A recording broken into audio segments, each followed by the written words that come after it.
تو ڈیفینیٹلی ایک دن chief justice صاحب پڑھ کر نہیں آئے تھے, دوسرے دن پروسیکیوٹر کو فوڈ پوائزننگ ہو گئی, تیسرے دن دور کہیں کلاؤڈ برسٹ ہو جائے گا, چوتھے دن بارش ہو جائے گی, پانچویں دن چھٹی آ جائے گی, چھٹے دن وہ جو ہے موسم اس قسم کا نہیں ہوگا کہ آیا جا سکے, ساتویں دن اگلا کیس آ جائے گا. تو یہ چلے گا. عمران خان کی درخواستیں نہیں لگ رہی, عمران خان کے کیس نہیں سنے جا رہے, عمران خان کو کا ٹی وی بند ہے, عمران خان کو اخباریں نہیں مل رہی, اور تو یہ عمران خان سے ملاقاتیں نہیں ہو پا رہی. تو یہ سارا حصہ ہے, اس ظاہر ہے اس جو کچھ ہو رہا ہے ظاہر ہے یہ ہونا تھا. ٹھیک. بٹی صاحب, عمران خان کو تو ایک طرف معافی مانگنے کا کہا جا رہا ہے, پھر دوسری طرف ہم دیکھ رہے ہیں نااہلیاں ہو رہی ہیں, گرفتاریاں ہو رہی ہیں, سزائیں دی جا رہی ہیں, جبکہ ایک طرف وزیر اعظم صاحب جو ہیں وہ میثاق استحکام پاکستان کی دعوت بھی دے رہے ہیں, جبکہ ان کے سیاسی مشیر تو یہاں تک کہہ رہے ہیں, رانا سنوال صاحب کے 40 سالہ زندگی کا نچوڑ بتا رہے ہیں کہ سب کو سر جوڑ کر بیٹھنے کی ضرورت ہے اگر وہ چاہتے ہیں کہ پاکستان کی ترقی ہو. بھٹی صاحب, پھر کیا لگتا ہے آپ کو کہ واقعتاً صرف اب معافی ہی مسئلہ رہ گیا ہے؟ یعنی اگر وہ معافی مانگ لیں گے تو پھر سارے سیاسی مسائل حل ہو جائیں گے, سارے سیاسی جتنے بھی کیسز ہیں یہ بھی ختم ہو جائیں گے؟ وہ تو آلریڈی سزا بھگت ہی رہے ہیں, 2 سال سے تو وہ جیل میں ہیں ہی.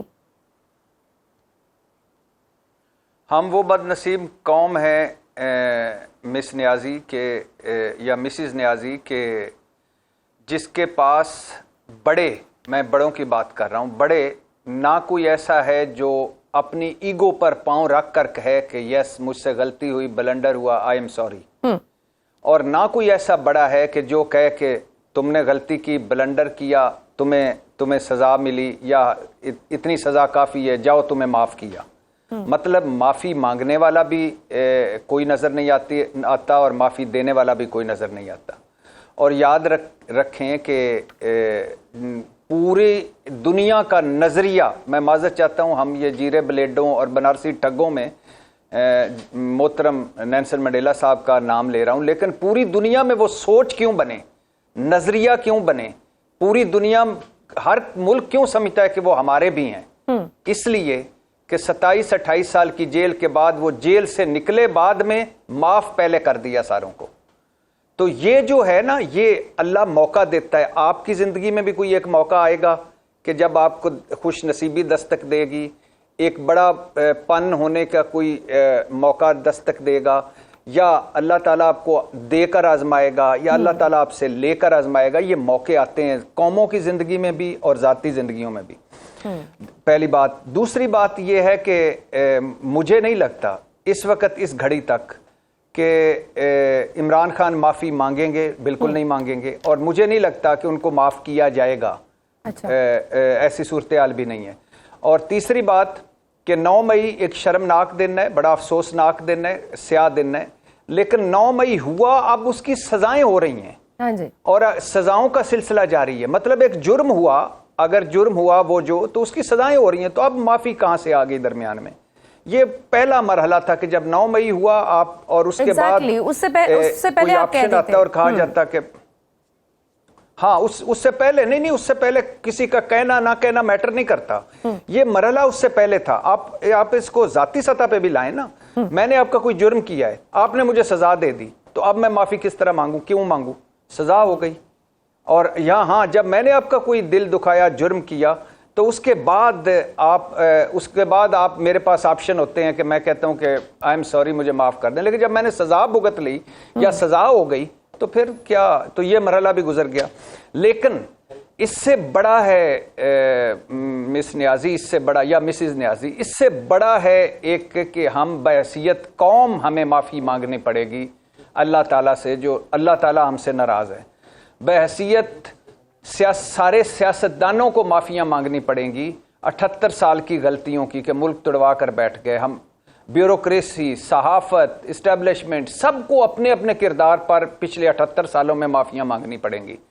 اور کچھ معافیاں آصف علی زرداری صاحب کو بھی مانگنی پڑیں گی, کچھ معافیاں نواز شریف صاحب کو بھی مانگنی پڑیں گی, کچھ معافیاں شہباز شریف صاحب کو بھی مانگنی پڑیں گی, کچھ معافیاں عمران خان صاحب کو بھی مانگنی پڑیں گی, کچھ معافیاں ہمیں بھی مانگنی پڑیں گی, اور کچھ معافیاں ان کو بھی مانگنی پڑیں گی جو جاپان جا کر بھی ریونج سے نہیں نکلے. یعنی انتقام ٹھنڈا نہیں ہوا. آپ ایک اور وہ عمران خان کا ایک چلاتے ہوتے تھے نا ساٹ کہ وہ امریکہ میں کھڑا ہو کر کہہ رہا ہے کہ میں اے سی اتروا دوں گا, میں فلانا کر دوں گا, وہ آج تک مثالیں دیتے ہیں. آپ جاپان میں ہیں, مریم نواز صاحبہ جاپان میں ہیں, لیکن وہ ذکر کرنا نہیں بھولی, ریپرزینٹ کر رہی ہیں پاکستان کو. تو وہاں پاکستانی کمیونٹی ان کے سامنے بیٹھی ہے, پاکستانی کمیونٹی. وہاں مریم نواز بھی پاکستان تھی اور وہ پاکستانی لوگ بھی پاکستان تھے. وہاں کوئی نواز شریف یا عمران خان نہیں تھا, وہاں کوئی مسلم لیگ یا پی ٹی آئی نہیں تھی. وہاں پاکستان کی بات ہونی چاہیے تھی, اپنی ترقی کی بات ہونی چاہیے تھی, اب ایک دوسرے کو جوڑنے کی بات ہونی چاہیے تھی. وہاں بھی اگر ریونج ہے تو آپ اندازہ کریں, اور ریونج دو لوگوں میں ہوتا ہے, ایک جو بڑا نہیں ہوتا, چھوٹا رہ جاتا ہے, اور دوسرا ریونج جس میں ہوتا ہے وہ کبھی وہ اپنے آپ کو کھاتا رہتا ہے. ایک وقت آتا ہے کہ یہی ریونج اسے لے کر ڈوب جاتا ہے. یہ ریونج جو ہوتا ہے, جب تک آپ معاف کرنا نہیں سیکھیں گے, جب تک آپ بھلانا نہیں سیکھیں گے, آگے بڑھنا نہیں سیکھیں گے, آپ اسی دائروں میں سفر کرتے رہیں گے. تو بھٹی صاحب پھر ساتھ میں جس طرح سے میثاق استحکام پاکستان کی بھی پھر بات جب وزیر اعظم صاحب کرتے ہیں, اور ساتھ میں رانا ثناءاللہ صاحب بھی بار بار حکومت کی جانب سے مذاکرات کی بھی پھر آفر کرتے ہیں, پھر ان سب باتوں کا کیا مطلب ہے؟ یہ مطلب اس کو پھر سنجیدہ نہیں لیا جائے؟ آپ کی مہربانی کہ آپ نے پہلی دفعہ سوال میں کم از کم یہ کہا کہ سنجیدہ نہیں لیا جائے. بالکل نہ لیا جائے. 78 سالوں میں انہوں نے جو ہمارا بیڑا غرق ہو گیا, بالکل نہ لیا جائے. 35 سالوں میں جو پیپلز پارٹی اور مسلم لیگ نون نے کیا ہمارے ساتھ, بالکل سنجیدہ نہ لیا جائے. اور جو ان کے ایکشنز ہیں جو کرتے ہیں, قرآن میں اللہ کہتا ہے کہ وہ مت کرو, مفہوم بتا رہا ہوں کہ وہ مت کہو جو تم کرتے نہیں, یا وہ مت کرو جو تم کہتے نہیں. ہم یہ پوری زندگیوں میں ہوتا ہے کہ آپ کہتے کچھ اور ہیں, کرتے کچھ اور ہیں. بھائی شہباز شریف صاحب کے پاس ہے کیا میثاق کے لیے؟ کس چیز کا میثاق, کہ کس چیز کا میثاق آپ کرنا چاہتے ہیں؟ آپ کہتے ہیں عمران خان فتنہ ہے, عمران خان دہشت گرد ہے, وہ 9 مئی کا مجرم ہے, وہ اس ملک کی ترقی اور خوشحالی کے خلاف ہے. تو اب آپ آ گئے نا محب وطن اقتدار میں, آپ پیپلز پارٹی محب وطن ہے, آپ محب وطن ہے, تو اب آپ ملک فوکس کریں گورننس پرفارمنس پہ. یہ جو کمپنی کی مشہوری کے لیے اپنے قد سے اور اپنی استطاعت اور بساط اور اوقات اور حیثیت سے زیادہ باتیں بڑی کرنے سے مذاق اڑتا ہے. اس سے آپ فوکس کریں, چھوڑ دیں کہ آپ فارم 45 کے ہیں, فارم 47 کے ہیں, چھوڑ دیں کہ آپ کی سیٹیں کتنی ہیں, چھوڑ دیں کہ آپ وزیر اعظم کیسے بنے ہیں, چھوڑ دیں کہ باقی جو کچھ ہوا. اب آپ اس کرسی پر بیٹھے ہوئے ہیں تو گورننس پہ توجہ دیں, پرفارمنس پہ توجہ دیں.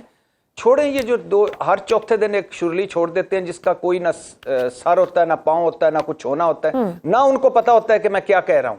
یہ 2-4 لفظ رٹے ہوئے ہیں, وہ رٹے رٹائے لفظ چھوڑی جا رہے ہیں. چھوڑی میثاق پاکستان تو میثاق جمہوریت تو میثاق آئین. اور بھائی کیڑی جمہوریت, کیڑا پاکستان تڑوا دیا 24-25 سالوں بعد پاکستان. اور باقی کا جو حال ہے ہمارے سامنے ہے, اور آپ لوگوں کی وجہ سے میں بار بار ایک لفظ کہتا ہوں, یہ بار بار دستک دے رہا ہوں لوگوں کے ذہن پر, کہ ہمارے مسائل تب تک حل نہیں ہوں گے جب تک یہ دونوں پارٹیاں یا یہ جو موجودہ سیاسی لیڈرشپ ہے یہ موجود ہوگی. یہ اصل ہمارے مسائل ہیں, پہلے انہیں حل کرنا ہوگا.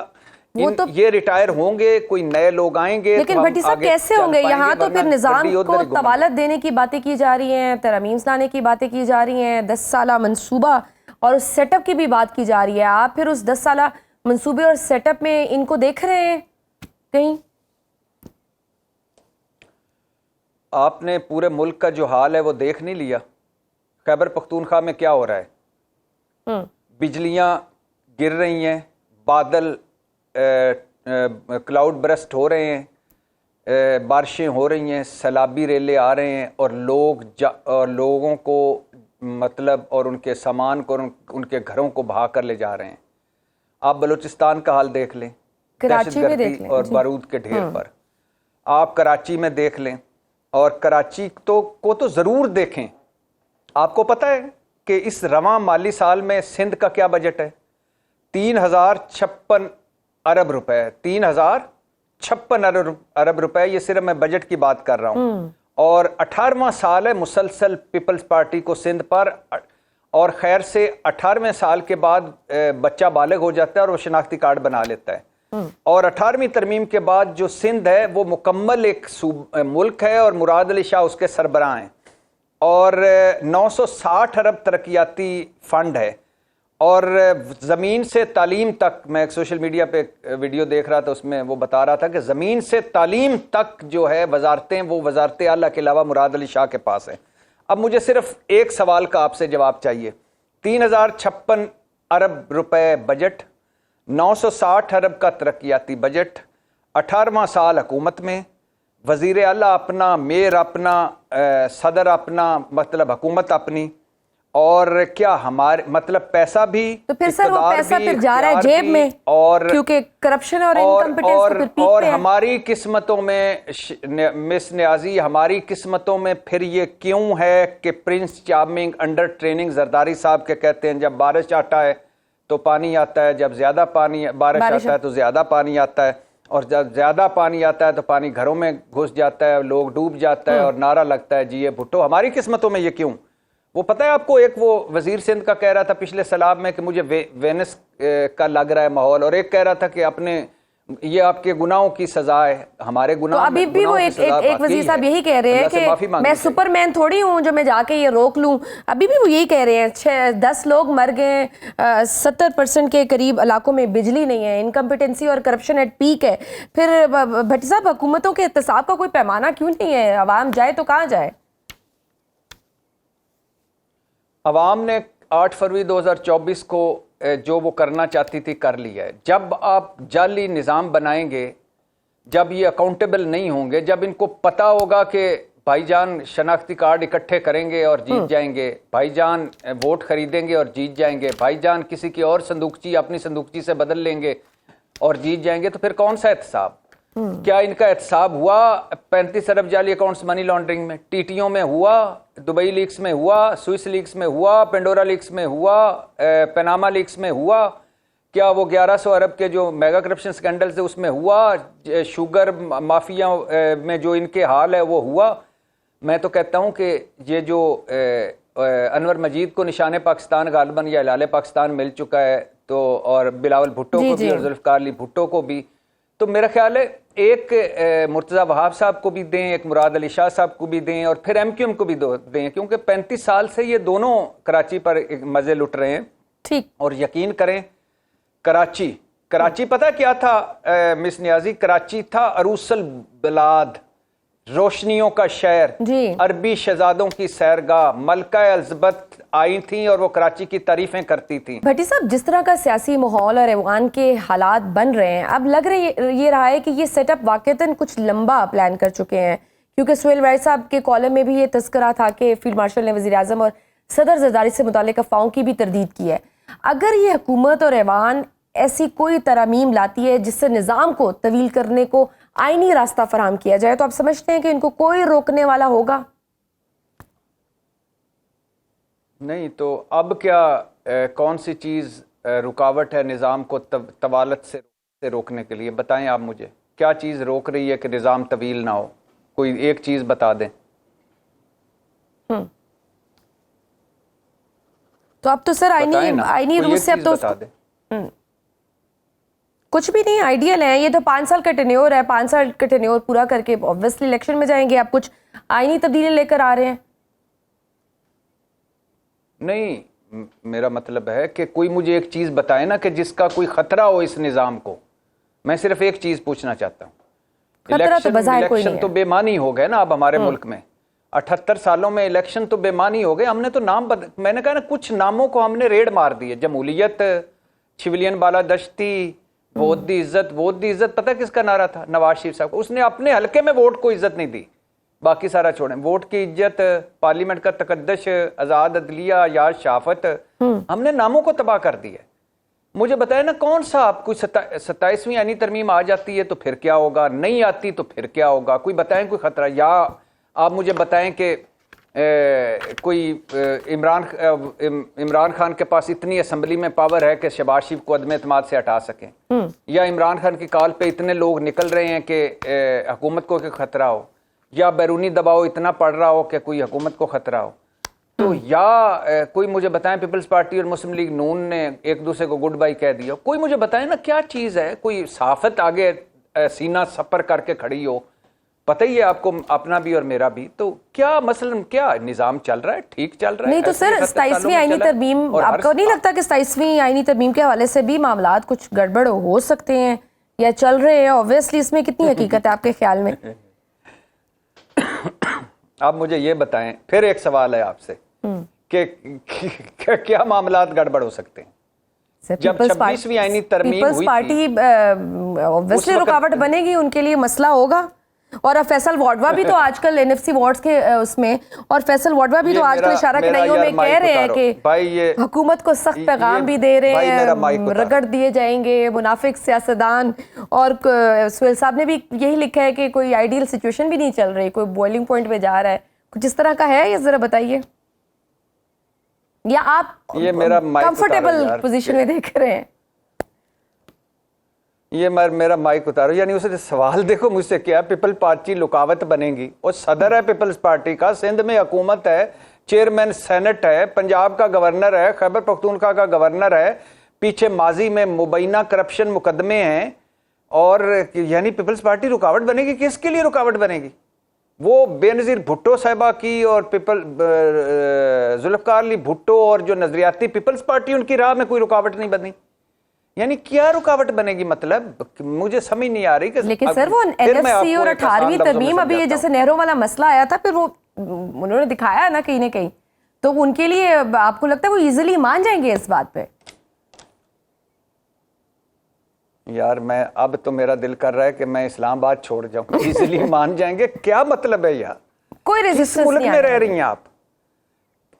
نہیں تو کس ملک میں رہ رہی ہیں؟ پیپلز پارٹی نے ہمیشہ لے دے کی سیاست کی ہے, ڈیلوں بھری سیاست ہے دونوں کی, مسلم لیگ اور پیپلز پارٹی کی مفاداتی سیاست ہے, یہ اقتدار کی سیاست ہے ویسے بھی اوورال ملک میں. آپ کیا چاہتی ہیں کہ کیا مطلب, کیا کون سی رکاوٹ بنے گی؟ اور 27ویں آئینی ترمیم سے پہلے کون سی رکاوٹ ہے, اور 27ویں آئینی ترمیم کے بعد کون سی رکاوٹ دور ہو جائے گی, اور 28ویں بھی اگر آ گئی تو اس کی کیا رکاوٹ ہوگی؟ میں آپ کو ایک بات یاد کرا رہا تھا کہ 26ویں آئینی ترمیم سے پہلے 2 تہائی اکثریت تھی قومی اسمبلی میں حکومت کی, نہیں تھی نا. انہوں نے آئینی ترمیم کر لی نا, سینٹ میں بھی نہیں تھی, کر لی نا. تو جو کرنا کر لیا. کون سی رکاوٹ, کون سی سارا کچھ بھی نہیں ہے.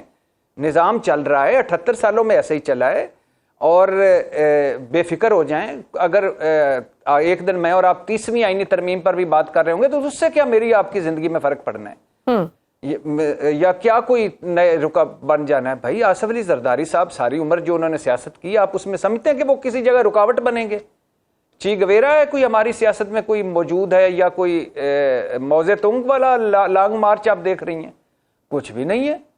آرام کریں, سکون کریں, اور پراٹھے کے اوپر گھی نہ لگائیں, اندر لگا کے کھائیں, کیونکہ زیادہ کولیسٹرول لیول اچھا نہیں ہوتا زیادہ. تو بٹ سر پاور کوریڈورز میں 10 سے زیادہ صوبوں کی بھی باتیں گردش کر رہی ہیں, اور اس وقت صوبوں کے پاس کافی اختیارات بھی ہیں. زیادہ صوبے بنیں گے تو اختیارات بھی تقسیم ہوں گے, تو لہٰذا اب کہ کیا اس صوبے اس حوالے سے ریزسٹ نہیں کریں گے؟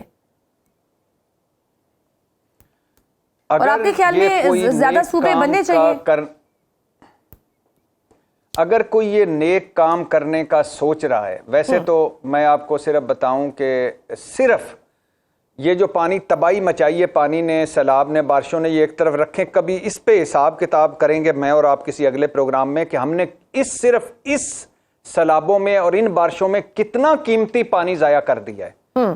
تو اگلی یہ پانی کی صدی ہے, اور ہم کتنا پانی ضائع کرتے ہیں, کتنے نااہل ہیں, کتنے ہم 2 نمبر لوگ ہیں کہ ہم چھوٹے چھوٹے ڈیم نہیں بنا پا رہے, ہم ان پانی کو ریزرو نہیں کر پا رہے, ہم نالے بیچ دیتے ہیں, ہم دریاؤں کو رخ موڑ دیتے ہیں, ہم درخت کاٹ لیتے ہیں, ہم جہاں این لینڈ سلائڈنگ کے نیچے گھر بنا لیتے ہیں, ہم زلزلہ نہیں کرتے. وہ کتنی بری بات ہے, لیکن کتنا پانی ضائع ہوا ہے. تو ویسے تو مجھے کوئی امید نہیں, یقین کریں, کہ کوئی اتنا نیک کام کرے گا. لیکن یہ میں سن رہا ہوں اسلام آباد میں اور اسلام آباد کے حلقوں میں کہ بہت عرصے سے اس پہ کچھ لوگ کام کر رہے تھے, اور ہمارے مسائل کا حل یہی ہے. صوبے پنجاب کا میں تو کہتا ہوں کہ ہر ڈویژن ایک صوبہ ہو, ہر ڈویژن ایک صوبہ بنا دیں.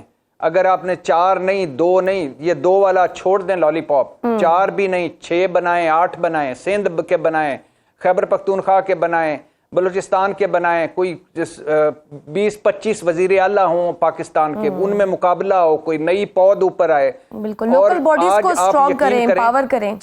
سال کے بعد مس نیازی, سال کے بعد وزیر اعلیٰ پنجاب پورے ضلع گھوم پاتا ہے, پنجاب کے پورے ضلع 1 سال کے بعد اگر وہ دوروں پہ نکلا رہے اور آتا جاتا رہے تو سال کے بعد تو دوسری باری ہی نہیں آتی کسی یہ دور دراز کے ضلع کی, اور اس کا ٹینیور ختم ہو جاتا ہے.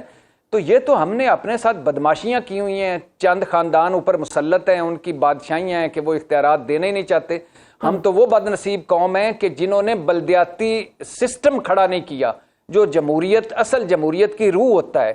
اور ہم وہ بد نصیب قوم ہیں کہ ہمیں, جس پہ میں اور آپ بات کر رہا ہوں, اس کا بابا بھی پرویز مشرف ہے, یہ جو media, electronic media, private media, اور جو بیسٹ بلدیاتی نظام 78 سالوں میں دیا ہے وہ بھی پرویز مشرف صاحب نے دیا ہے. اور یہ اتنے بد نصیب لوگ ہیں حکمران کے, یہ ایک پی ٹی وی کو آزاد نہیں کر سکے, ایک پی ٹی وی کو بہتر نہیں کر سکے, ایک پی ٹی وی سے اوپر پہلے وزیر اعظم, پھر صدر, پھر گورنر. بالکل, اختیارات نچلی سطح تک منتقل ہونے چاہیے تاکہ آپ کی لوکل باڈیز امپاور ہوں. پچھلے کئی سال سے پنجاب میں بلدیاتی انتخابات نہیں ہوئے. بھٹی صاحب, تحریک انصاف کے لیے سسٹم میں کوئی سپیس بن سکتی ہے؟ شاہ محمود قریشی صاحب بھی 3 کیسز میں بری تو ہو گئے ہیں لیکن ابھی رہا نہیں ہوئے. مستقبل قریب میں ان کی رہائی ممکن ہے, کیا دیکھ رہے ہیں آپ مستقبل؟ نہیں جی, مجھے مستقبل قریب میں کوئی چیز بدلتی ہوئی نظر نہیں آ رہی. ویسے پاکستانی سیاست میں یاد رکھیں کہ یہ جب آپ اور میں گفتگو کر رہے ہیں تو یہاں تک ہی ہم کوئی اندازہ لگا سکتے ہیں. ایک دن آتا ہے, ایک ایونٹ آتا ہے, ایک حادثہ ہوتا ہے, ایک ثانیہ ہوتا ہے, ایک کوئی چیز ہوتی ہے اور پوری کا پورا نقشہ بدل جاتا ہے. لیکن اس وقت تک کوئی تبدیلی نظر نہیں آ رہی, ایسے ہی چلے گا جیسے چل رہا ہے. اچھا, اور کل سینٹ سے انسدادی دہشت گردی کا ایکٹ بھی منظور ہوا. اسی طرح کا ایک قانون اگر ہم دیکھیں پارٹیشن سے پہلے بھی منظور ہوا تھا, اسے رولٹ ایکٹ کا نام دیا گیا. اس ایکٹ کی بنا پر حکومت کسی کو بھی دہشت گردی کے جرم میں گرفتار کر سکتی تھی اور بنا عدالتی مداخلت کے 2 سال تک جیل میں بھی رکھ سکتی تھی. قائد اعظم جب اس ایکٹ کو نہیں رکوا سکے تھے تو انہوں نے اسمبلی سے استعفیٰ دے دیا تھا. بڑی صاحب, نون لیگ تو قائد اعظم کی جماعت یعنی مسلم لیگ کی لیگیسی کو جاری رکھنے کے دعوے کرتی ہے. کیوں اس طرح کے قوانین پاس کرائے جا رہے ہیں؟ رانا صلی اللہ صاحب تو کہتے ہیں کہ جبری گمشدگیوں کا مسئلے کا حل ہی واحد اسی ایکٹ میں تھا. اب یہ ضیاء الحق صاحب کی جو پیداوار ہیں ان کو آپ قائد اعظم کی لیگیسی کا وارث کہہ رہی ہیں, جو ایک تاجر فیملی سے اقتدار سیاست میں آئے. جنرل جیلانی کا, گورنر جنرل جیلانی کا ہاتھ پکڑ کے آپ ان کو قائد اعظم کے نام کے ساتھ لگا رہی ہیں, جو جنہوں نے ساری عمر ڈھیلوں بھری سیاست کی, ان کو آپ قائد اعظم کا وارث یا ان کی لیگیسی کا کہہ رہی ہیں. نہ یہ قائد اعظم کا پاکستان ہے. قائد اعظم صرف نوٹوں پر ہیں اور کراچی میں مزار میں ہیں, باقی کہیں بھی نہ قائد اعظم نہیں ہے. نہ یہ قائد اعظم کا پاکستان ہے, نہ یہ وہ پاکستان ہے جس کا خواب علامہ اقبال نے دیکھا تھا, نہ یہ وہ پاکستان ہے جس کے لیے 16 لاکھ لوگوں نے جانوں کی قربانیاں دی اور 70,000 ہماری مائیں, بہنیں, بیٹیاں سکھوں اور ہندوؤں نے اٹھا لی تھیں, اور پتہ نہیں کتنی انہیں عزت بچانے کے لیے کنویں میں چھلانگیں مار دی تھی. یہ وہ والا پاکستان نہیں ہے. یہ آصف علی زرداری صاحب کا پاکستان ہے, یہ ہاؤس آف شریف کا پاکستان ہے, اور یہ موقع پرستوں کا پاکستان ہے, یہ مفاد پرستوں کا پاکستان ہے, یہ شوگر مافیا کا پاکستان ہے, یہ ٹیٹیوں والوں کا پاکستان ہے. وہ تو ویسے بٹی صاحب ہم نے 14 اگست میں دیکھ بھی لیا, اشتہارات میں بھی قائد اعظم کی تصویر بھی غائب تھی. اتنے ارریلیونٹ ہو گئے تھے وہ. اب یعنی آپ کیا چاہتے, یعنی حد ہو گئی ہے. پھر پہلے آپ نے سوال کیا کہ یہ وہ لیگیسی کو کنٹینیو رکھنا چاہتے ہیں یا وہ لیگیسی کے دعوے دار ہیں, پھر کہتی ہیں قائد اعظم کی تصویر. اگر قائد اعظم کی تصویر ہوتی بھی تو ہم نے قائد اعظم صاحب نے کیا کر لینا تھا, اور قائد اعظم صاحب کی تصویر کیوں ہو. اب نواز شریف صاحب بڑے ہو گئے ہیں, اب وہ یہ سارے بڑے ہو گئے, نوٹوں پہ ان کی تصویریں ہونی چاہیے, چاروں کونوں پہ. ایک طرف صدر مملکت آصف علی زرداری صاحب, دوسری طرف نواز شریف صاحب, پھر شہباز شریف صاحب, پھر مریم نواز صاحبہ, ساتھ بلاول بھٹو, اور درمیان میں لکھا ہونا چاہیے رزق حلال ہے, عبادت ہے. تو نوٹوں پہ ان کی تصویریں ہونی چاہیے. کیا قائد اعظم صاحب چلے شارٹ بھٹی صاحب ایک لاسٹ کامنٹ دے دیں, کوئی مستقبل دیکھ رہے ہیں پی ٹی آئی کا, کیا مستقبل دیکھ رہے ہیں؟ عمران خان صاحب کی رہائی کے حوالے سے اس بھی ملک میں دیکھیں عمران خان صاحب مستقبل قریب میں تو مجھے رہا ہوتے نظر نہیں آ رہے، لیکن بہرحال ہر گزرتا دن جو ہے وہ گزار رہے ہیں، اور کیا اس کو کہتے ہیں اگلے لمحے کا کوئی پتہ نہیں کیا ہو جائے۔ اور پاکستان تحریک انصاف آج بھی ملک کی سب سے بڑی سیاسی جماعت ہے۔ عمران خان ملک کے سب سے مقبول ترین سیاستدان ہیں، اوپر عمران خان ہیں، نیچے لوگ ہیں، درمیان میں ان کی پارٹی مسنگ ہے۔ لیکن ایشو یہ ہے کہ عمران خان ایشو یہ ہے مقبولیت تو ہے لیکن قبولیت نہیں ہے۔ بہت شکریہ سینئر تجزیہ کار ارشاد بھٹی موجود تھے، گفتگو آپ نے سنی۔ وقت آج کے پروگرام میں بس اتنا ہی، اجازت دیجیے، اللہ حافظ۔